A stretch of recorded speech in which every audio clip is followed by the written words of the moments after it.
Assalamualaikum warahmatullahi wabarakatuh. Kami dari kelompok 9 akan menjelaskan materi statistika mengenai korelasi dan regresi.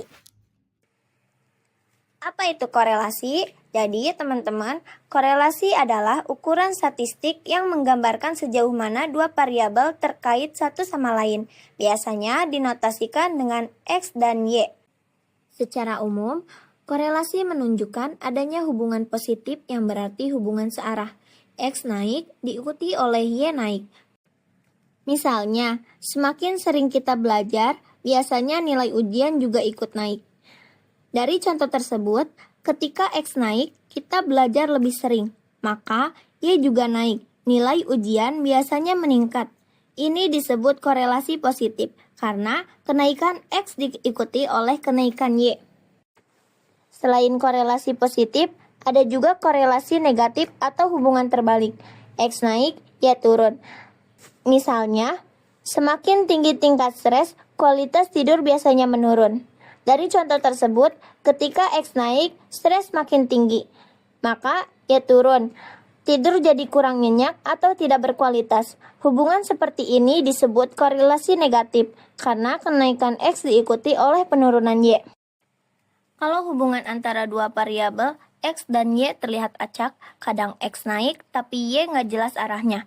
Kadang naik, kadang turun, kadang juga tetap. Berarti nggak ada pola yang pasti.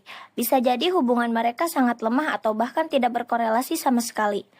Nah, untuk tahu seberapa kuat hubungan itu, kita pakai yang namanya koefisien korelasi atau R.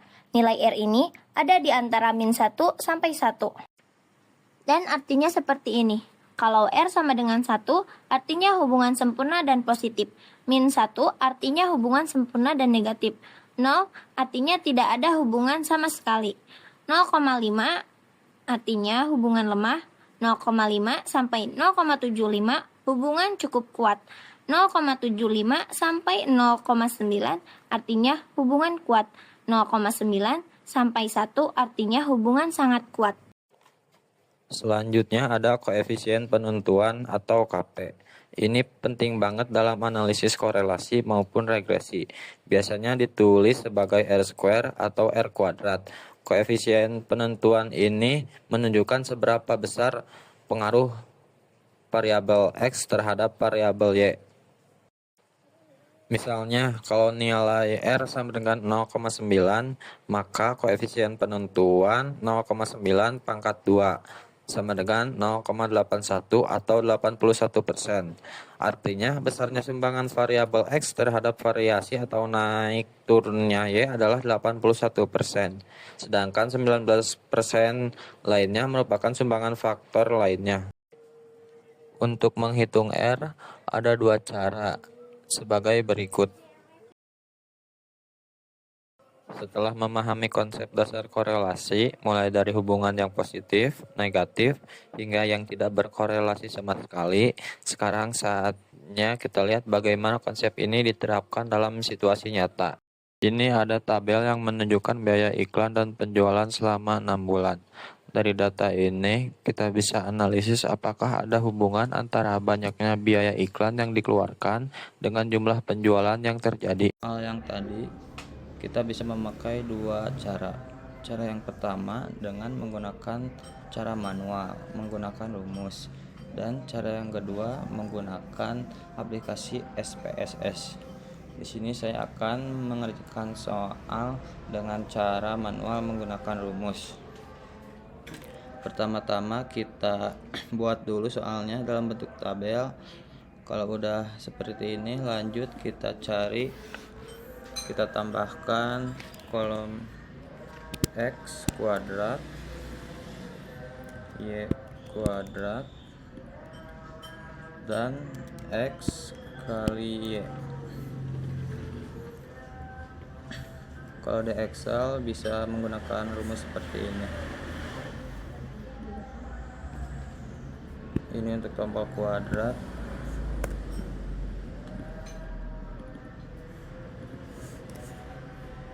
Selanjutnya kolom Y sama seperti tadi, kuadrat,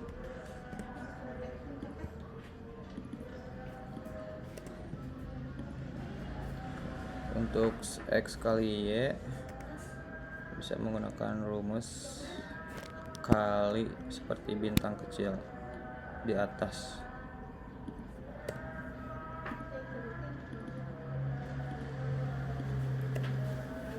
Nah, yang terakhir kita jumlahkan semuanya.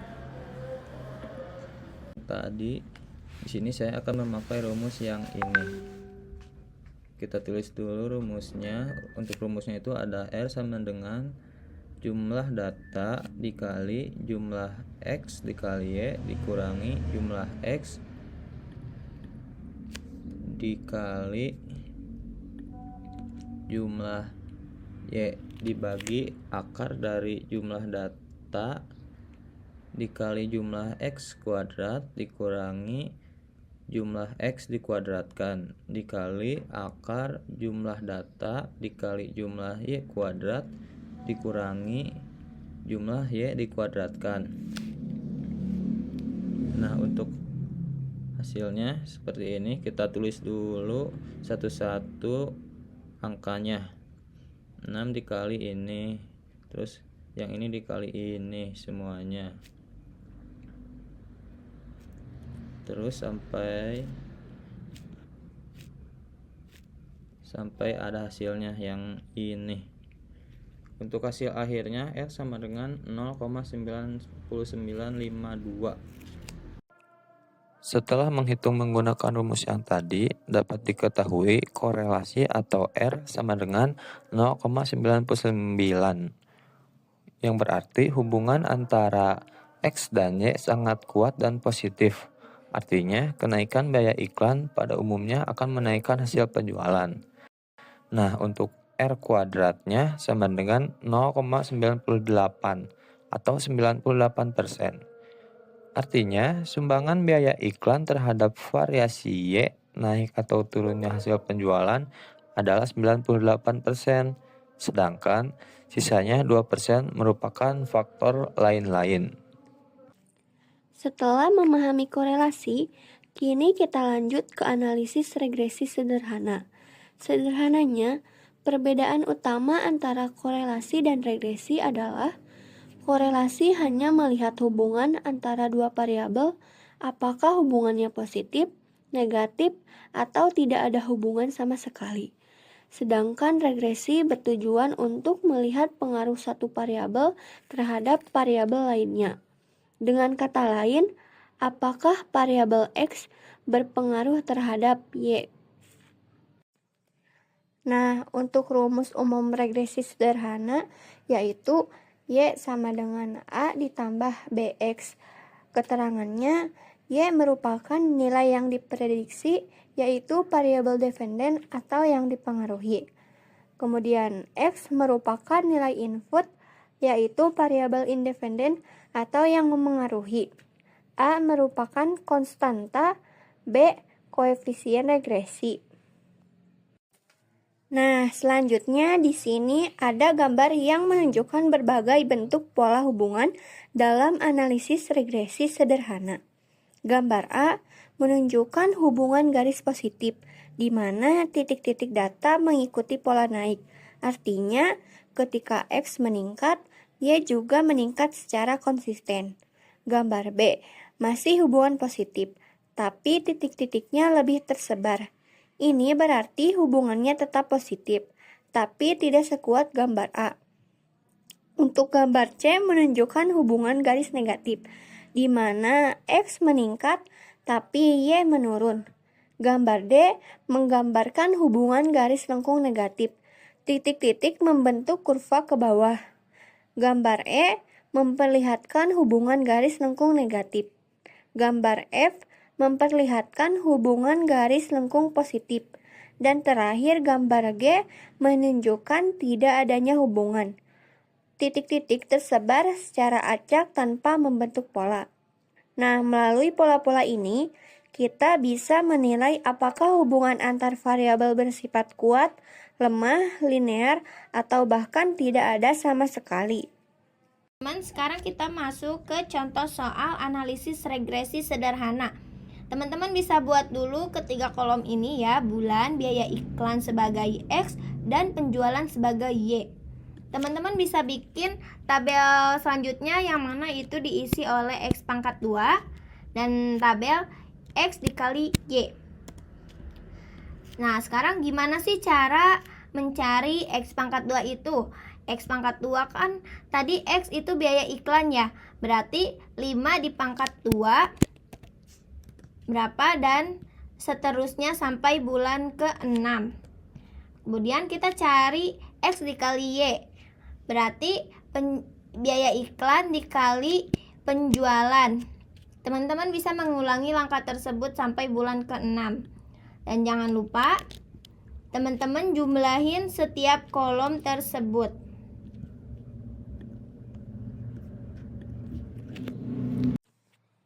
Nah, teman-teman, untuk menjawab soal tersebut, teman-teman bisa pakai rumus umum regresi sederhana. Yang mana rumus tersebut Y sama dengan A ditambah BX. Kemudian teman-teman kalau mau cari B, rumusnya B sama dengan jumlah X kali Y dikurangi jumlah X dikali jumlah Y dibagi jumlah X pangkat 2 dikurangi jumlah X dikuadratkan. Kemudian kalau mau mencari A atau konstanta, teman-teman bisa pakai rumus A sama dengan Y bar dikurangi BX bar. Nah, dari hasil perhitungan regresi linear antara biaya iklan dan penjualan menggunakan rumus ini, diperoleh B sama dengan A sama dengan, setelah menghitung B dan A yang tadi, didapatlah persamaan regresi seperti berikut. Artinya, untuk setiap peningkatan 1 juta rupiah biaya iklan, penjualan diperkirakan akan meningkat sebesar 2,67 juta rupiah. Hubungan antara kedua variabel ini bersifat linear positif. Sehingga, semakin besar biaya iklan, maka penjualan juga cenderung meningkat.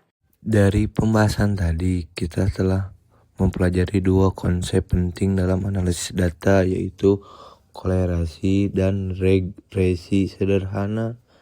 Kolerasi membantu kita memahami apakah ada hubungan antara 2 variabel, bagaimana arah hubungan tersebut, apakah positif, negatif, atau tidak ada hubungan sama sekali.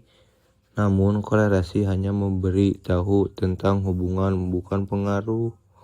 Sementara itu regresi sederhana melangkah lebih jauh. Ia tidak hanya melihat hubungan, tapi juga mengukur seberapa besar pengaruh satu variabel terhadap variabel lainnya. Dengan regresi kita bisa membuat prediksi berdasarkan data yang ada.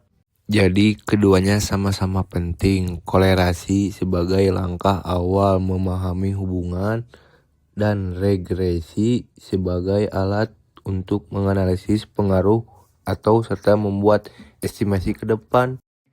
Nah, jadi itu dia materi hari ini tentang statistika, korelasi, dan regresi. Gimana? Gampang kan? Kalau masih bingung, tulis aja di kolom komentar. Jangan lupa like and subscribe video kita biar kita bisa belajar bareng terus. Sampai ketemu di video selanjutnya. Dan ingat, belajar itu seru kalau bareng-bareng. Assalamualaikum guys, bye-bye.